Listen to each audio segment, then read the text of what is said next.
et bienvenue dans ce nouvel épisode de Couple on the Road. Alors aujourd'hui je suis ravie parce que je suis assise à côté de Marie Desneiges de Liedekerk qui est spécialiste du plaisir féminin. Bonjour Marie Desneiges. Bonjour Mélissa. Alors je suis très contente d'être avec toi aujourd'hui parce qu'on va parler d'un sujet en fait dont on parle très peu, qui est la ménopause. Alors justement, pourquoi est-ce qu'on en parle si peu ? On commence fort. Je pense qu'on en parle si peu pour une raison très simple. Le patriarcat dans lequel on vit et qu'on a si bien intégré tous et toutes, dans ce patriarcat, les femmes sont faites pour enfanter. Et quand elles n'ont plus la capacité d'enfanter, en fait, elles n'ont plus d'intérêt ni de valeur. Alors, c'est extrêmement réducteur, on est bien d'accord. On a toute cette conversation pour revenir là-dessus, justement. Mais c'est quand même assez incroyable que les femmes elles-mêmes ont intégré la honte de ne plus servir à rien une fois qu'elles ne sont plus fécondes physiquement. Elles font des enfants et puis après, voilà, leur utilité... Elles sont réduites à ça dans le patriarcat. Alors, comme toutes les généralités, c'est toujours faux, hein, mais c'est quand même l'idée générale. Une femme... Qu'est-ce que c'est qu'une femme ? C'est quelqu'un qui peut avoir des enfants. Donc pour toi, ça vient de là, justement, ce tabou a été développé à partir de ça. Le tabou est beaucoup plus important. La honte, la culpabilité, le fait que ah mon Dieu, je suis ménopausée, j'ai des bouffées de chaleur, je dors mal, mais je peux pas en parler parce que on se sent honteux, comme tu l'as dit. C'est pas un sujet qui est socialement valorisé. Voilà. Alors explique-nous en fait, qu'est-ce qu'il faut savoir sur la ménopause et qu'est-ce qui change chez une femme justement quand elle traverse cette période de sa vie ? Alors, qu'est-ce qui se passe ? En fait, la ménopause, d'abord, je trouve que ce qu'il faut savoir, c'est que ça concerne 100% des femmes. Donc ça, c'est vraiment important. Que ce n'est pas une maladie. C'est un passage, c'est une traversée. Qui dit que la crise d'adolescence est une maladie ? C'est pas pathologisé, la crise d'adolescence. Hein ? J'avais jamais vu ça comme ça, mais c'est vrai, c'est un bon exemple. Oui. Alors, qu'est-ce que c'est que la ménopause ? En fait, tout simplement, c'est la fin de la fécondité. On en a déjà parlé. Ça se traduit par des changements hormonaux. Donc, il faut s'adapter à un nouvel équilibre, mais pas forcément à un déséquilibre. Alors ça se traduit aussi très concrètement, si tu veux savoir très concrètement, par des modifications du corps. Notamment la fameuse prise de poids qui ne concerne absolument pas toutes les femmes et dont je pense moi que si on croyait moins qu'on va prendre du poids, on en prendrait sans doute moins. Tu penses qu'il y a un petit peu un côté psychologique aussi ? Oui, vraiment, de la suggestion psychosomatique, c'est ce que je crois. Il n'y a pas d'études là-dessus à ma connaissance, mais je trouve que c'est intéressant d'ouvrir la question, tu vois. Alors, on a les modifications du corps, on a les modifications de l'humeur. Ça, c'est ce que la définition médicale dit. Je ne suis pas du tout persuadée que ces modifications de l'humeur soient imputables non plus aux changements hormonaux. Des modifications de la vitalité, généralement plutôt vers le bas que vers le haut. D'accord. Et des modifications du sommeil. Beaucoup de femmes ménopausées se plaignent d'insomnie. C'est vraiment un des points récurrents. Et puis alors, il y a le dernier, ce que j'ai choisi d'évoquer en dernier, ce sont les bouffées de chaleur. Alors, il faut savoir que toutes les femmes n'ont pas de bouffées de chaleur, que certaines en ont pendant 1 an ou 2 et pas beaucoup, d'autres en ont énormément, d'autres ça dure 5 ans, d'autres 10 ans. On ne peut pas savoir. C'est peut-être la première chose à savoir sur la ménopause, c'est qu'il y a autant de ménopause que de femmes. C'est pas parce que ma mère a une ménopause comme ça que j'en aurai comme ça. C'est pas parce que ma copine a une ménopause comme ça que j'aurai la même chose. Non. En fait, c'est intéressant parce que quand je t'entends, je me dis, justement, quand tu expliques toutes les choses que ça implique, forcément, c'est peut-être pour ça aussi qu'on n'est pas toujours de bonne humeur. C'est qu'on a quand même un grand changement qui se passe en soi. Et comme tu dis, c'est peut-être pas directement liés à la ménopause. Mais comme tous les changements, je vais te dire, c'est déstabilisant. Oui, alors, il faut s'adapter et le passage n'est pas confortable. Tout à fait. Mais quand on n'a pas d'enfant et puis qu'on a un enfant, au début, on est aussi... On est perturbé, c'est une transition. C'est une transition, il faut s'organiser, il faut se tromper, il faut se... Ça paraît logique complètement quand tu l'expliques comme ça. Mais donc là, explique-moi, il y a quand même beaucoup d'avantages aussi, parce que là, on a parlé un petit peu de tout l'aspect physique, mais il y a plein d'avantages aussi à avoir la ménopause. Alors moi, c'est ce qui me désole en fait, c'est que on parle toujours de la ménopause comme si c'était une catastrophe, alors que moi, franchement, non seulement moi, mais les femmes qui viennent me voir en partie, je trouve qu'il y a plein d'avantages à la ménopause. La première chose, c'est que on n'a plus de règles. Je ne sais pas vous. Alors les règles, c'est très chouette pour plein de trucs, mais c'est quand même très chouette de ne pas les avoir. Oui. C'est quand même de la charge mentale en moins de se dire est-ce que je vais les avoir, est-ce que je les ai eues. C'est moins de douleur aussi. Hein. Tout à fait. C'est la fin des règles, c'est la fin des douleurs. En effet, moi, je connais pas beaucoup de femmes qui aiment bien avoir leurs règles. Enfin, personnellement, c'est pas une semaine très chouette chaque mois. Oui, c'est ça. Il faut prévoir, il faut. C'est ça. Comme tu dis, c'est un avantage de plus les avoir. Ouais. C'est la fin de la fécondité, donc on n'a plus entre guillemets peur de tomber enceinte.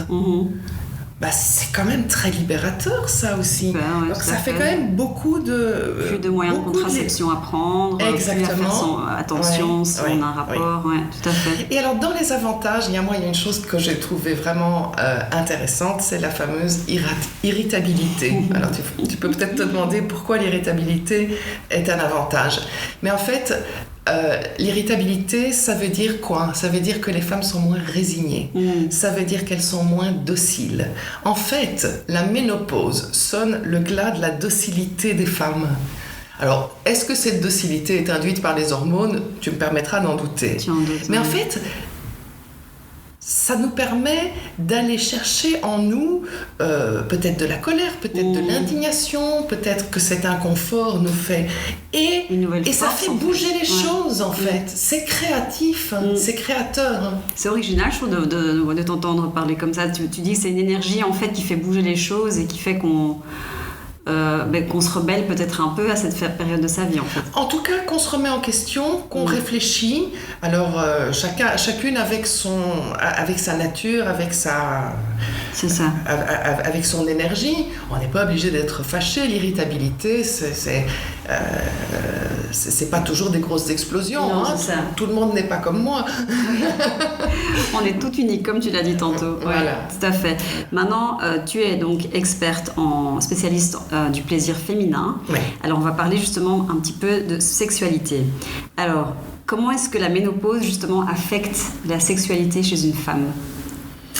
Alors, en fait, la seule chose dans la ménopause qui pourrait affecter négativement, on va dire, la sexualité, c'est ce qu'on appelle la sécheresse vaginale. D'accord. Mais en fait, la sécheresse vaginale n'est absolument pas circonscrite à la période de la ménopause. D'accord. Elle est plus généralisée, elle est souvent plus importante, mais cette sécheresse vaginale, je déteste ce mot, je préfère dire insuffisance de lubrification naturelle. C'est ça. L'important pour qu'un rapport sexuel qu'il soit solitaire ou partagé, pour que ce soit agréable, c'est que la lubrification soit suffisamment abondante, que ça coulisse, que ça glisse, oui. que les caresses et la pénétration, donc parce qu'il n'y a pas que la pénétration, lubrifier pour les caresses, c'est absolument primordial aussi. Vous avez essayé de toucher le gland d'un pénis sans lubrification, c'est pas agréable au bout d'un petit moment. C'est la même chose pour les femmes. Toucher les lèvres, toucher le gland du clitoris sans un lubrifiant, c'est beaucoup moins agréable qu'avec un lubrifiant. Lubrifiant. C'est ça. Donc ça, c'est vraiment important. Mais à part ça, moi, je ne vois que des avantages. Je trouve qu'on devrait qu'on devrait célébrer la ménopause. C'est vraiment un moment assez extraordinaire. C'est une telle libération. Et c'est une excellente occasion, notamment, de laisser émerger des désirs qui n'ont pas été exprimés avant. C'est ça. En fait, c'est un moment de grande liberté. Oui, j'ai une petite question justement par rapport à ça.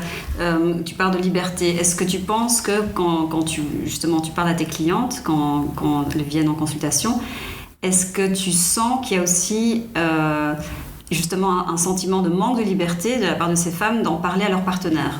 Est-ce que justement, vu que c'est tabou, comme tu disais tantôt, est-ce qu'il y a cette timidité quelque part Ça, je suis très contente que tu abordes ce sujet parce que c'est un sujet crucial. Il y a tant de souffrances inutiles autour de la ménopause et ça, c'en est une.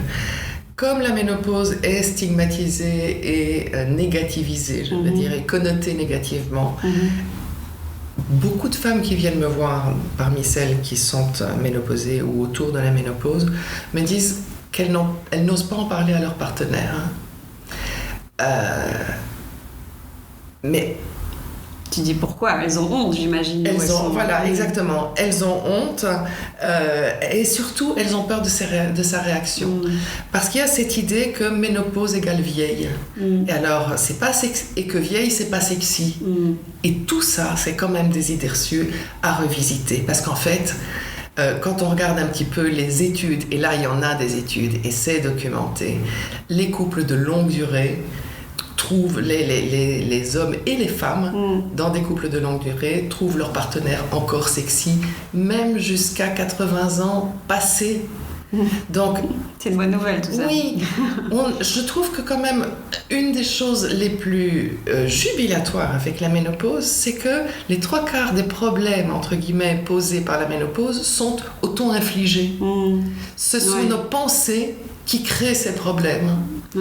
Si on abandonnait l'idée que être ménopausée c'est être vieille et que être vieille c'est ne plus être sexy, imaginez un petit peu, et d'ailleurs c'est la réalité des choses en fait.